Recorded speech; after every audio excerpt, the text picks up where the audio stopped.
mencolok di tengah aktivitas kota. Kelenteng Tiang Nikong tidak hanya berfungsi sebagai tempat peribadatan, tetapi juga menjadi saksi bisu perjalanan kader bagus Kalimantan Timur. Keberadaannya menandai tumbuhnya kawasan pecinan Samarinda, sekaligus merekam jejak sejarah perdagangan dan peradaban di tepian Sungai Mahakam. Nah, perkenalkan, nama saya Hansen, bagian kantor perwakilan dari pengurus Kelenteng Tiang Nikong. Yang kami tahu, kelenteng ini didirikan pada tahun 1903 oleh tokoh yang bernama Oi Koiban. Sejak kapan kelenteng Tiang Nikong berdiri dan bagaimana kisah awal pembangunan serta peran Oi Koiban dalam pembangunan ini? Iya, jadi gini ya, tahun 1903 pada zaman penjajahan pemerintahan Hindia Belanda. Nah, dibangunlah peletakan batu pertama tahun 1903. Selesai dibangun tahun 1905. Jadi 1903, 45, sekitar kurang lebih 3 tahun. Pelopornya yang mengkoordinir, mencari dana dan gotong royong untuk pembangunan ini, ya ini Bapak Oi Ching Cawan ini ya, untuk di merah ini, sehingga berhasil dibangun tahun 1905 gitu. Selanjutnya kita mau nanya sesuatu yang menjadi ciri khas dari kelenteng ini, yaitu naga yang ada di luar di sana. Iya. Nah, jadi apa makna keberadaan patung naga yang ada di luar, serta filosofi apa yang ada pada simbol tersebut? Iya, jadi kelenteng ini identik dengan banyak naga, ada di atap naga, di depan naga gitu ya. Karena sosok binatang naga itu merupakan sosok binatang yang dianggap mulia, dianggap suci, dianggap paling mulia gitu sosok naga ini, sehingga dapat melindungi bangunan kelenteng dari mara bahaya, dari malapetaka. Oh, ya. Jadi selanjutnya apa cerita dibalik keunikan dari kelenteng, mulai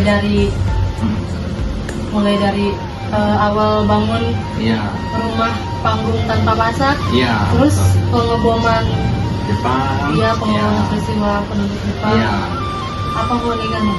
Keunikannya dari kelenteng Tiang Nikong ini adalah yaitu rumah panggung ya, dulunya rumah panggung, di mana ada seperti sumur gitu yang ada aliran airnya tembus ke Sungai Mahakam. Ya, sampai sekarang masih ada sumurnya dan airnya masih mengalir dari Sungai Mahakam. Gitu.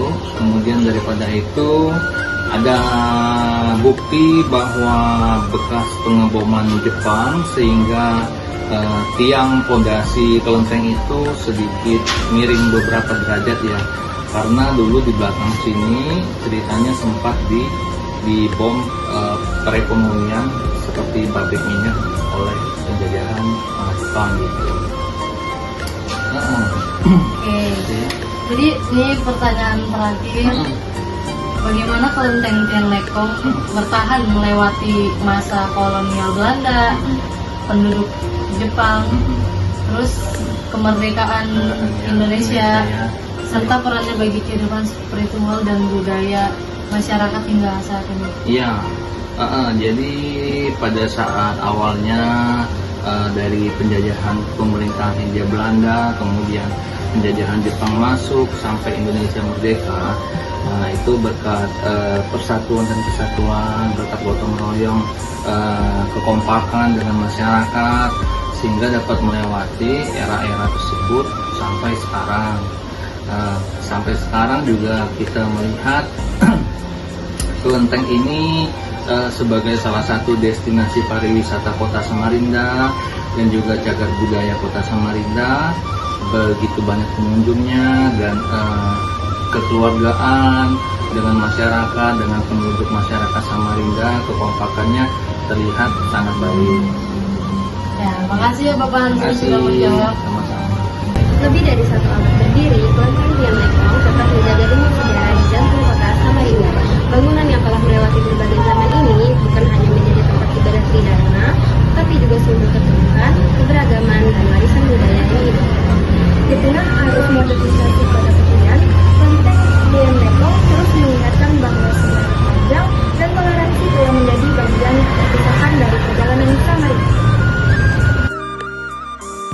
ya adik-adik ya sudah datang berkunjung ke Kelenteng Tian Ikong.